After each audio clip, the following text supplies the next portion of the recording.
Hey. Hey, How have you been? fine, you? Fine. Oh look, the trash is still full. What a surprise. Maybe I'll take the trash out if you would do your freaking dishes. Of course you bring up the dishes. You always bring up the dishes. Because they're always there.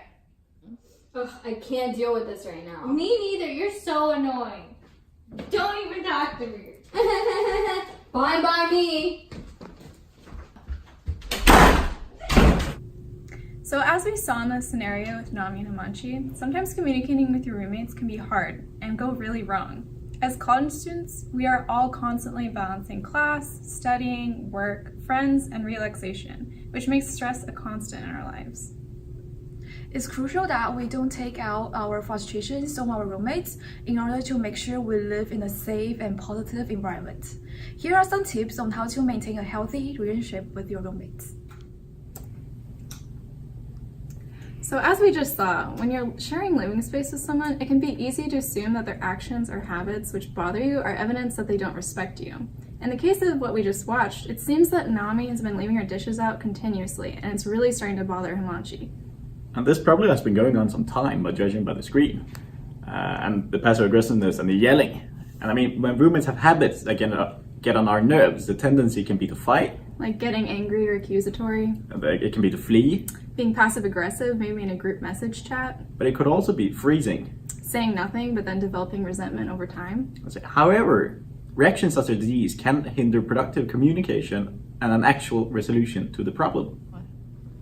So a good strategy for communicating is using the IFWB sentence structure. This stands for I feel, when you, because. So, for example, Himanshi could have said, Nami, I feel a little stressed when you don't do the dishes for a few days because I like to be able to cook my food easily. Yeah, that's a great example. A statement like, you don't respect our shared space, comes across as a character critique. So saying it's like evaluative instead of descriptive, like describing behavior. Is that it? Yeah, exactly. So these types of statements would probably make your roommate feel defensive and unreceptive to feedback. By instead focusing on specific, tangible behaviors, you avoid attacking your roommate's intent or character. So structuring verbal feedback in an I feel, when you, because format is helpful because it makes it about you, not about your roommate. So in other words, you put yourself at risk by being vulnerable with your feelings. Exactly. Remember, the issue with your roommate is something that you feel needs changing. One way to solve conflict and build a good relationship is to create a common vision. Building a common vision leads to understanding each other and finding a cause for commitment. When finding a common ground, roommates get to communicate actively. They get to listen to what the other person has to say and how she and he feels. Actively listening also creates a comfortable and open environment for roommates to share their feelings and to be honest with their experience. With a positive communication environment, roommates get to understand each other better and strengthen their relationship. After listening deeply, roommates may agree on some shared thought or vision when living together, such as having a clean living space or good relationship with each other.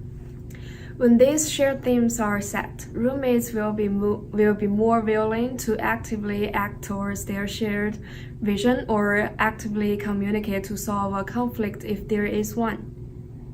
Be brief. Sometimes people say something when they are not planned for, especially when they feel angry or nervous.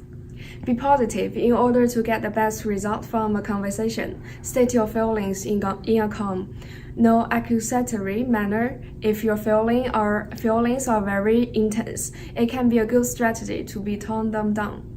Be open to comments. Sometimes when you want to figure out an issue with other people, it is essential to listen to their opinions and how they think about it in their perspectives.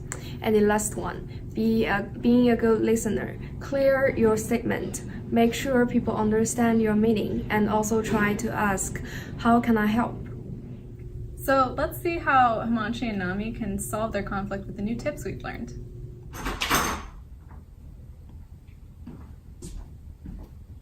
Hey, is this a good time to talk? Yeah, sure. What's up?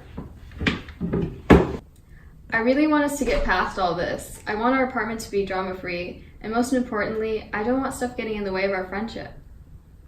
Aw, me too. I just feel a little annoyed when you leave dishes in the sink because we agreed to not let them pile up.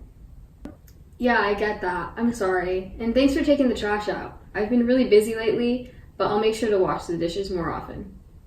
Thanks, and if I do anything that bugs you, just come talk to me about it and we'll figure it out. Haas. We encourage you to try out some of these methods, such as positive communication, IFWB, and a common vision with your roommates this week. Try to notice if there's an improvement in your relationship and the climate of your home. Thank you for watching our video. All of us hope that you learned a great deal about how to deal with roommate complications and how to lead better in the future. Bye! U-G-B. Hey! 1, 5, 5. Woo! Oh, what's wrong with you? Don't even talk to me. Fine by me. Skip it. Oh. You have to. Non-X